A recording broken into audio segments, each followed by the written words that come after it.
እልህና ፍቅር ሳያስይዘኝ አይቀርም። ምን ሆንክ ነው? ባለጌ ዞር በልልኝ ከፊቴ።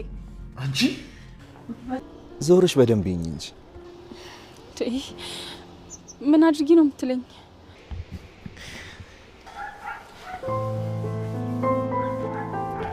እንደዚህ ካልሆነ መቼም አንቀራረብም ብዬ ነው ያቀፍኩሽ። መሲና ቴዲ ተፋቀሩ። ናሆም አሁን ላይ በጣም ተናደደ። ከቴዲ ጋር እንደሄደች ባወቀበት ቅጽበት ተናደደ። መሲ አሁን ሁለት ምርጫ አላት። እሷ ግን ቴዲ መርጣለች። ናሆም መስዬ በጣም ደስተኛ ሆነች። እጅጉን አምሮባት ነበር ዛሬ። እንኳን ለአፍቃሪ ቀርቶ አይደለም ለተመልካች እንኳ የሚያስገርም ውበት እንዳላት አስገርማናለች። ሰላም ቻናል ቤተሰቦች፣ ቻናሌን ላይክ ሰብስክራይብ በማድረግ ቤተሰብ ይሆኑ። አሁን ላይ ያፌት በጣም ተናዷል። ምክንያቱም አሁን ላይ መሲ ሾከክ እያለች ስትገባ ባያት ቅጽበት ነበር በጣም የተናደደው። የት ሄደሽ ነበር እስካሁን እንደዚህ ተደብቀሽ የምትገቢውስ ምንድን ነው አላት። እሷም ምንም እንዳልተፈጠረ ለሞክራ ነበር ለምን እንደሄደች ከመናገሬ በፊት። ከዛ በፊት ግን ቴዲ ከወይዘሮ ሄለን ጋራ የሆነ ቦታ ተቀጣጥረው ነበር። ከዚያ በኋላ ቴዲ መሲ ጋራ ሌላ ቦታ ስለተቀጣጠሩ ወይዘሮ ሄለንን እኔ ቀጠሮ አለብኝ፣ ከዚህ በኋላ ስለ አንቺ ህይወትም ሆነ ስለምንም አይመለከተኝም አላት። እሷም አትጨማለቅ፣ ይህም መጨማለቅህን ማቆም አለብህ በማለት ነበር ምላሽ ሰጠችው። እሱ ግን እንደዛ ከመሰለች ተሳስተሻል፣ እኔ እንደምታስቢው ቤሉልን አላገትኩትም፣ በጭራሽ አላገትኩትም። ይህንን ደግሞ አንቺ ማወቅ አለብሽ በማለት ነበር ምላሽ ሰጣት። እሷም አላመነችውም ነበር። በመጨረሻ አባባ ይሙት እኔ ቤሉልን አላገትኩትም ሲላት በጣም ደነገጠችና አመነችው። ቤሉልን ያገተው እንደምታውቁት አዶኒ ነው። አዶኒ ደግሞ ኑኑን የኔ እስካልሆንሽ ድረስ ቤሉልን አልለቀውም ብሏታል። በስተ መጨረሻም ያንተ ነኝ እስከ ዘላለም ያንተ ሆናለሁ ብላ ቃል በገባችለት መሰረት ቤሉል እንዲለቀቅ አድርጓል።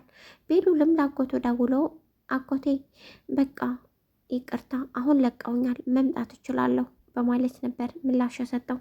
አጎቱም እንዴት ነው ማን ያገተው? ከራሱ ጋራ ግብ ፈጠረ። ከዛ በፊት ቤሉልን ፍለጋ አሁን ላይ አንቺ ነሽ ያሳገሽው ብሎ ወይዘሮ ሄለንን ፍለጋ ነበር የመጣው። በዛ ቅጽበት ወይዘሮ ሄለን ደግሞ አሁን ላይ የበፊቱ ፍቅረኛዋ ንቁና ምንም እንዳልመሰለ ትቷት በሄደበት ቅጽበት በጣም ተናዳ ስትከታተለው ነበር። ቴድም የሚወዳትና የሚያፈቅራትን መሲን ለማግኘት ሲል ራሱን አሳልፎ ሰጥቶ እንደሆነ ያስታውቃል። ምክንያቱም ወይዘሮ ሄለን እየተከታተለችው መሆኑን ካወቀ በኋላ በቅጽበት ተደበቃት። ከዚያ በኋላ ነበረ መሲን ያገኛት። አሁን ላይ እያስመሰለ ሁላችንም መስሎን ነበር። ነገር ግን አሁን ላይ ወይዘሮ ሄለንን ትቶ ከመሲ ጋር እየኖረ ነው። ምን ያህል እንደሚያፈቅራት እያሳያት ነው። አሁን ላይ አዶኒ ኑኑን በጣም አስቸግሯታል። ኑኑ ደግሞ ለቤሉል ስትል ዋጋ እየከፈለች ነው። ቤሉልን ከለቀክልኝ እንደፈለግኩ ይብላዋለች፣ ለዘላለም ያንተ ሆናለሁ ብላ ቃል ገባችለት። ኑኑ አሁን ላይ በእኔ ምክንያት ነው ይሄ ነገር የደረሰበት በማለት ራሷን ሞቅሳለች። ከሐኪም ቤት ሲወጡ ቤሉልና እሷ በጣም ደስተኛ ነበሩ። ከሆነ ቦታ ደስ የሚል ጭራ ለቦታ ወስዷት ነበር። በዛ ቅጽበት በጣም ደስ የሚል ጊዜ አሳልፈው ነበረ።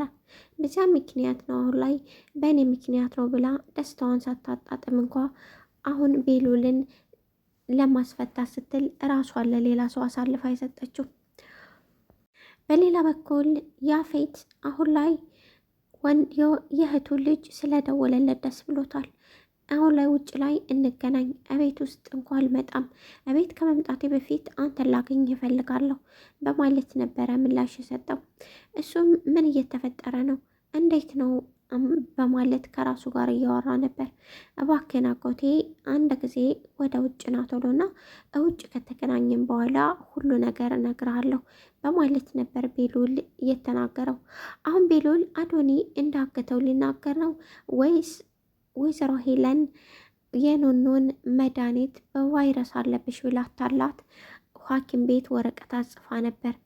ይህን ሊነግረው ይሆን? ግራ የሚያጋባው ነገር ይሄ ነው። አሁን ከማንምና ከምንም በላይ አዶኒን ያገተኝ ብሎ ላጎቱ እንደማይናገር ምንም ጥርጥር የለውም። ምክንያቱም ወንድ ልጅ ለወንድ ልጅ ራሴ እፋለማለሁ እንጂ እንደገና መደበቅን አይፈልግም። ነገር ግን በወይዘሮ ሄለን ጉዳይ የሆነ ነገር ሌላ ይመስላል ወደዛ የጠራው። ምክንያቱም ወይዘሮ ሄለን ምን ያህል አታላይና አጭበርባሪ እንደሆነች እየተገነዘበ ይመስላል ቤሉል። በሌላ በኩል ቴዲ አሁን ላይ ከአንቺ ጋር ቁጭ ስላልኩኝና አንቺን እያየሁኝ እንደዚህ ስለሆንኩኝ ፈጣሪ ላመሰግነ ይገባል። እንደኔ ሳይሆን ፈጣሪ ፈቅዶት ከአንቺ ጋር ቁጭ ማለት እንኳ ቻልኩኝ አላት። መሲም በጣም እያንቀጠቀጣት በጣም የምታደርገው ጠፍቷታል። ይታይባታል የፍቅር ስሜት፣ ደስ የሚል ስሜት እስከሚመስል ድረስ ልታዩ ትፈልጋለች። ታፍራለች፣ አይናፋርነቷ። እሱም ለምንድን ነው አይናፋር የምትሆኙ? እኔን ልታየኝ ከፈለግሽ ለምን አታይኝም? እባክሽን እንድታየኝ እፈልጋለሁ አላት። እሷም ለምን ነው ማተወኝ በማለት ነበር የመለሰችለት።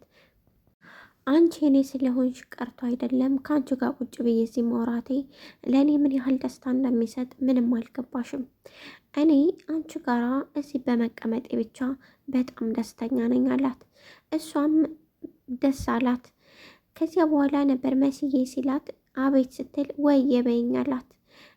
ከዚያ በኋላ መሲ ተሽኮርምማ እሺ በማለት እሺ ልታገቢኝ ትችያለሽ፣ ለምን አብረን መኖር አንፈልግም አንችልም አላት።